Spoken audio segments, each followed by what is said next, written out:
We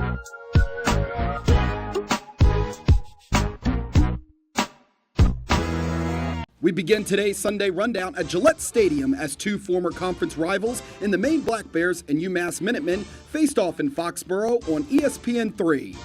Picked this game up in the second quarter, Maine trailing 7-3, but not anymore as Ricky Stevens takes the handoff and he's gone. 35 yards later to pay dirt, and Maine takes a 10-7 lead in an intermission.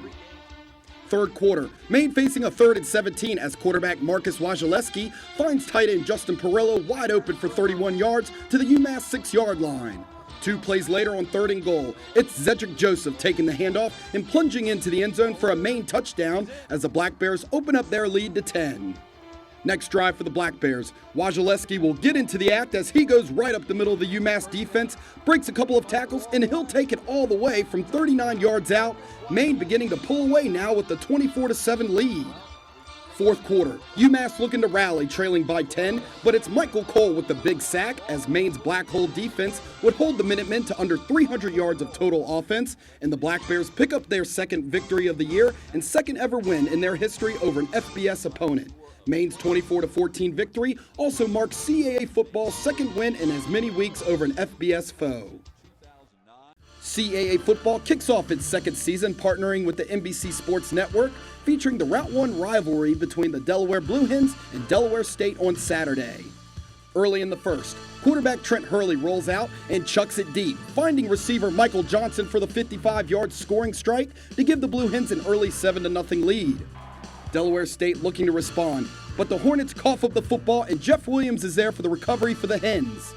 Delaware would take advantage of the turnover as Hurley throws his second touchdown pass of the game, this time to Rob Jones from 5 yards out to give the Hens a 14-0 lead.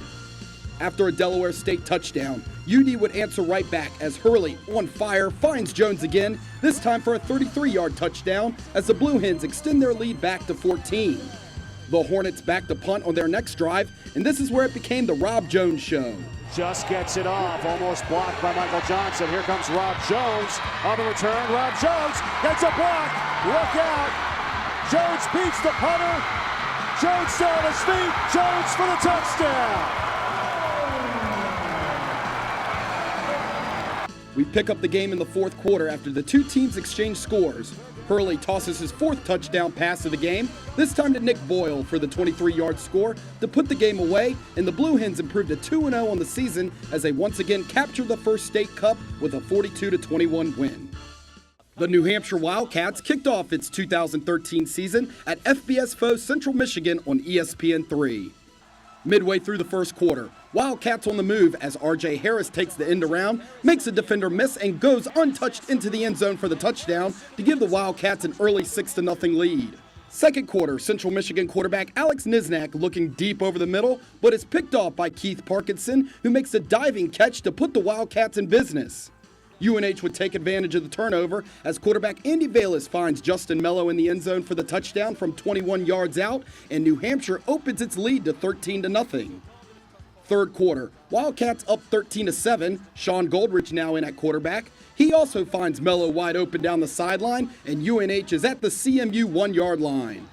One play later, we're into the fourth quarter. It's running back Nico Storetti finishing the drive with a 2-yard touchdown run, and with the 2-point conversion, the Wildcats take a 21-7 lead. But Central Michigan would quickly rally, scoring 17 unanswered points, including a last-second field goal as time expires to give the Chippewas a 24-21 win over New Hampshire. James Madison looking to go 2-0 on the season as the Dukes play on the road at Akron on ESPN3. Opening drive for the Dukes. Quarterback Michael Birdsong connects with receiver Brandon Revenell on the crossing route, and Revenell takes it for 31 yards to the Akron 40. Later in the drive, Birdsong swings it out to his running back Daquan Scott, who makes a great juke move and scores from 3 yards out to give JMU an early 6-0 lead. After a Zips fumble, Birdsong would spread the wealth again, this time taking a hit in the pocket, but finding Andre Smith, who makes a sensational 30-yard catch at the 1-yard line.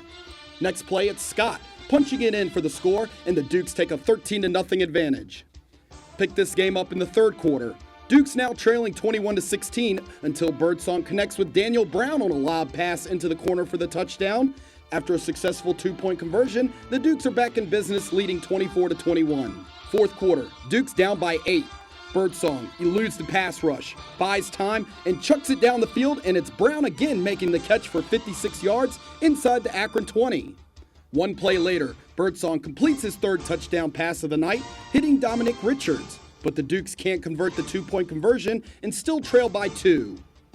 JMU would have one last shot. Birdsong gets it to Orlandis Harvey for 9 yards to put the Dukes in field goal range.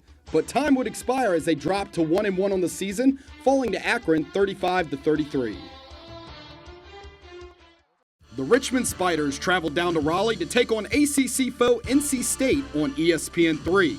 We picked this one up late in the first. Richmond on the move, down 3, as quarterback Michael Strauss with the play fake rolls out and finds Sam Roller wide open for the 3-yard touchdown score as the Spiders take a 7-3 lead. Richmond once again down by 3 in the second. Spiders on the move as Strauss floats one into the end zone to Stephen Barnett, who keeps his feet in bounds for the score, and the Spiders regain the 4-point advantage. Richmond looking to extend the lead before the half as running back Jacoby Green plows ahead for the score from 7 yards out. The Spiders in the half scoring touchdowns on 3 straight possessions and head to the locker room up 21-13. Opening drive of the second half for NC State as quarterback Pete Thomas's pass is deflected and picked off by Wayne Pettis. Later in the third, Spiders up by 1. Wolfpack looking to take the lead, but quarterback Bryant Sheriffs fumbles the ball and Pettis is there again, this time with the fumble recovery to secure the Spiders' 21-20 lead. Late in the fourth now, Richmond still up by 1. Thomas back in at quarterback for the Wolfpack. He sends one down the field and it's intercepted by Ayo Oguni as the Spiders turn away NC State yet again. But the Wolfpack would get on the board with a late field goal to take the 2-point lead. Last chance for the Spiders. Strauss looking for a miracle in the end zone, but his pass falls incomplete and Richmond drops a 23-21 heartbreaker to NC State.